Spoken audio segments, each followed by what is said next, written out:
Rico avec Hadouken. Coucou.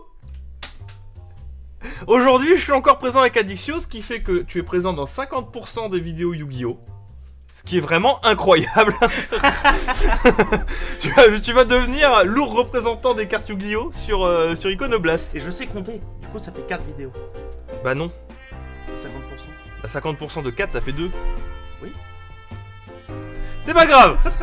On se retrouve aujourd'hui pour vous présenter encore une fois un structure deck. Alors celui-là il est assez récent au moment où je tourne cette vidéo, et au moment où ça sortira ça sera plus si récent que ça, parce qu'il y aura quand même 2-3 semaines d'écart. Mais bon, c'est pas grave, hein. J'avais envie de le tourner comme ça quand même. J'ai fait une petite entorse à la règle par rapport à ce que je fais d'habitude, parce que ce deck je l'ai essayé. Il est présent ici, j'y ai joué et j'ai acheté 2 structures d'air supplémentaires pour m'en faire un deck, parce que ça commence à me plaire. Et c'est surtout que ce qui était intéressant là-dedans.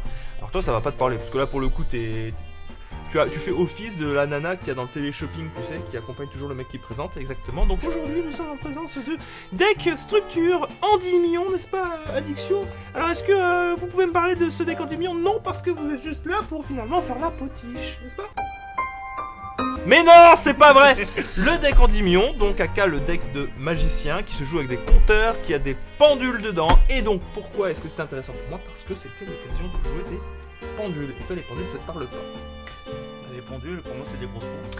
C'est entre autres des grosses montres, mais les pendules dans Yu-Gi-Oh! Si tu veux, c'est un monstre, de ce que j'ai lu, qui brise la frontière entre les cartes magiques et les cartes monstres, parce qu'elles sont mi-monstres, mi-magie. D'accord. Et tu les mets dans la zone magique. Et puis après tu fais une invocation, attention, par pendulation. À ne pas confondre avec l'invocation par strangulation qui n'a rien à voir. Allez, on ouvre ça. Ça n'a strictement aucun sens. Attendez, regarde.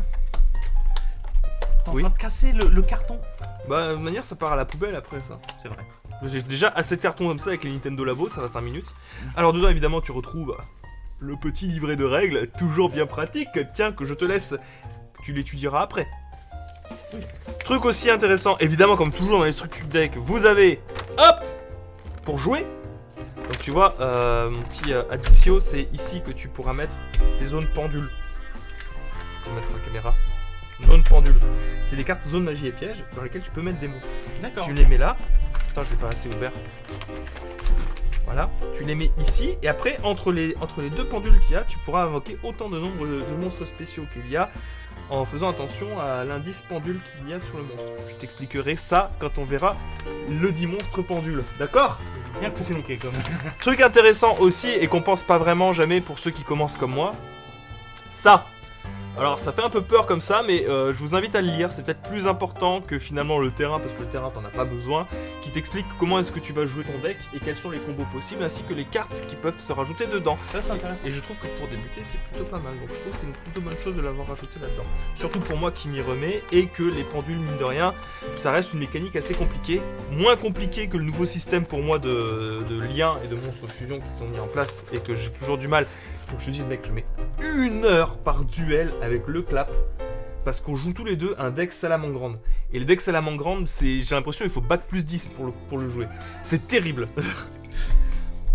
Donc, dans ce paquet, qui se présente comme ceci, voyez-vous, nous avons directement le fameux monstre pendule, qui est à moitié vert, à moitié couleur effet. Tu vois, ok.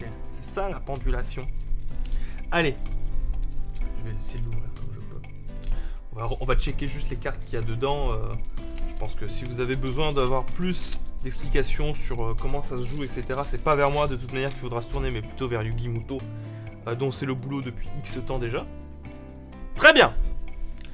Nous avons El Famoso Endymion, puissant maître de magie. Endymion. Endymion, c'est le deck Endymion, regarde. La confrérie des magiciens.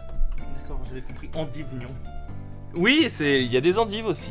Hop, on va refaire le focus. Voilà. Reflet d'Endymion, contrôle de puissance de magie, chemin illusien. Et là, ça fait plaisir par rapport à ce qu'on a ouvert tout à l'heure, parce qu'il y a Des cartes brillantes. des cartes qui brillent, effectivement. Elles sont jolies. Moi, ça me plaît, les cartes qui brillent. C'est joli, tu vois, c'est beau. Tu pourrais presque les encadrer. Ça, c'est les fameux monstres liens. D'accord. Donc, on a Fracas du jour, le brillant guerrier de magie.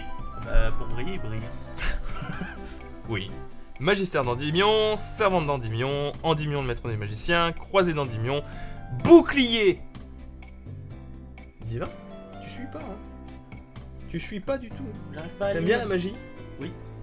Moi aussi j'aime la magie. C'est pour ça que j'aime beaucoup le secret de Sabrina. Cerbère, bête mystique. Métus, bête mystique.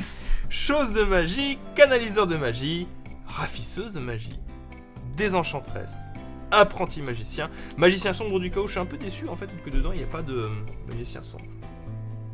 Il n'y a pas de magicien des ténèbres. Celui qu'on voit dans Jump Force. Celui qu'on voit. Nique ta race. Nique ta race. Animal féerique, prêtre invocateur, magicien du livre de la magie du prophétie, qui était une carte apparemment, j'ai cru comprendre, qui était assez rare. Et qui valait un peu cher. Bien joué. Ça va maintenant. Oui, non, mais maintenant on s'en fout parce qu'elle est commune. Et elle est trouvable facilement. Mais c'était avant, quand il faut la trouver que dans des boosters. C'est nul alors. Croque-mort, magicien de la foi, hurluberlu et oiseau de verrouillage. On part sur les 4 magies maintenant. Laboratoire d'Endymion. Ah, c'est séparé. C'est séparé entre cool. magie piège. Citadelle magique d'Endymion, maîtrise de puissance magique, maîtrise de puissance. Ah oui, il y en a 2. Barrière arcane, livre de magie des secrets.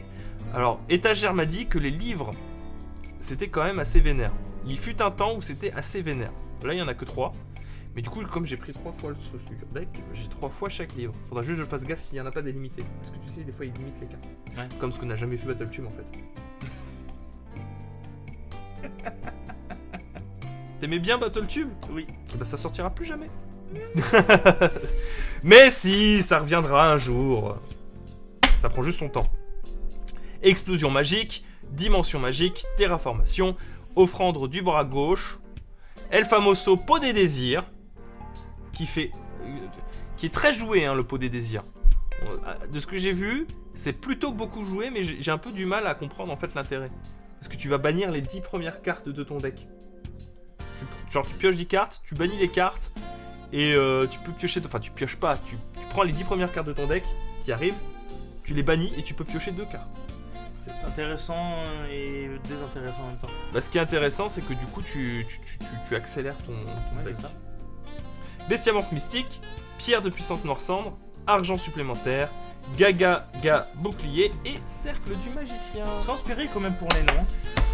Oui, alors dans ce qu'on m'a dit dans les précédentes vidéos, c'est que des fois il y avait des soucis avec les traductions, que c'était un peu nul. Genre il y en a un, il m'a repris sur le fait que je me moquais du dragon impair, enfin du dragon pendule aux yeux impairs. Et je dis ouais, il a des yeux impairs, vous pouvez me dire qu'il en a 3 plutôt que de dire qu'il a des yeux impairs. Mais apparemment c'est dans la version originale, c'est pour dire qu'en fait il a les yeux verrons. D'accord. Ah ouais, c'est pas du tout ça. Ça n'a rien à voir avec le Rien à fait que voir. les yeux soient impairs, hein, c'est juste qu'il a des couleurs différentes, ouais. C'est la traduction, hein. Je suppose que c'est fait de l'anglais vers le français. Non, enfin que c'est fait, c'est traduit de l'anglais et pas du japonais. Voilà. Sur ce, c'était une nouvelle présentation de cartes. J'espère que ça vous aura plu. Merci à Dixio de m'avoir accompagné là-dessus. Avec grand plaisir. Est-ce que tu peux faire le bruit du générique de téléachat, de TF1, s'il te plaît, de téléshopping. Non. Bisous tout doux, au revoir. We are living our lives.